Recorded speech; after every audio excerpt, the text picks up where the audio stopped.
काले वर्षतु पर्जन्यः पृथिवी शस्यशालिनी देशोऽयं क्षोभरहितः सज्जनाः सन्तु निर्भयाः स्वस्ति प्रजाभ्यः परिपालयन्तां न्यायेन मार्गेण महीमहीषा गो ब्राह्मणेभ्यः शुभमस्तु नित्यं లోకా సమస్తా సుఖినో భవంతు.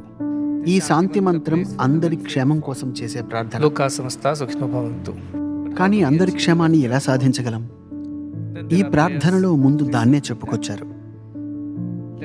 మంచి వాతావరణం ఉండాలి. ప్రకృతి అంతా పచ్చగా సజీవంగా ఉండాలి. దేశంలో ఎలాంటి ఇతిబాధలు సంక్షోభాలు ఉండకూడదు. దేశంలో ఉండే మంచివాళ్లు భయం లేకుండా జీవించగలగాలి. పరిపాలించే వాళ్లకు మంచి జరగాలి. దేశాన్ని పాలించే ప్రభువులు ప్రజలు ఎటువంటి పక్షపాతం లేకుండా న్యాయాన్ని అనుసరించాలి. పశుపక్ష్యాదులకు మంచి జరగాలి. గో బ్రాహ్మణ అంటే గోవులు మంచివాళ్లు, బుద్ధి కుశలత కలిగిన వారని అర్థం.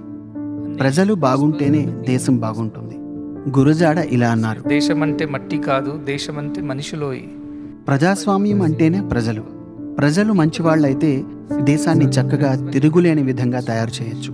ప్రజల అభివృద్ధి కోసం వారి కనీస అవసరాలైన విద్య, వైద్యం, పోషకాహారం లేదా ఇతర సంక్షేమ పథకాలపై పెట్టుబడులు పెట్టేందుకు ప్రథమ ప్రాధాన్యం ఇవ్వాలి. మన భవిష్యత్తు కోసం, పిల్లల కోసం, ప్రజల కోసం పెట్టుబడి పెట్టడం ద్వారా బలమైన దేశాన్ని నిర్మించగలం. అందుకోసం సమాజంలోని అన్ని వర్గాలు కృషి చేయాలి. ప్రస్తుత పరిస్థితుల్లో యావత్ ప్రపంచంలో భారత్ ఎందుకు ప్రత్యేకమని చెప్పాల్సి వస్తే, ఈ ప్రపంచం ఉనికి ఉండాలంటే ఇండియా చాలా చాలా అవసరం. ఎందుకంటే అన్నింటిలోనూ ఏకత్వం చూడాలన్న అద్వైతాన్ని ఇండియా బోధించింది. అదొక్కటే ఈ ప్రపంచంలో నెలకొన్న సంక్షోభాలన్నింటికీ పరిష్కారం. ఒకవేళ భావితరాల్లో దీన్ని అనుసరించక ఈ ఆలోచన మరుగైపోతే అక్కడతో ఇండియా ఉనికి కూడా ఉండదు. ఎందుకంటే ఆధ్యాత్మికత, సంస్కృతులే భారత్ యొక్క ఆత్మ. కనుక దేశాభివృద్ధి అంటే కేవలం ఆర్థికంగా మౌలికంగా ఎదగడం, ప్రజల భాగస్వామ్యం, సుపరిపాలన ఉండటం మాత్రమే కాదు.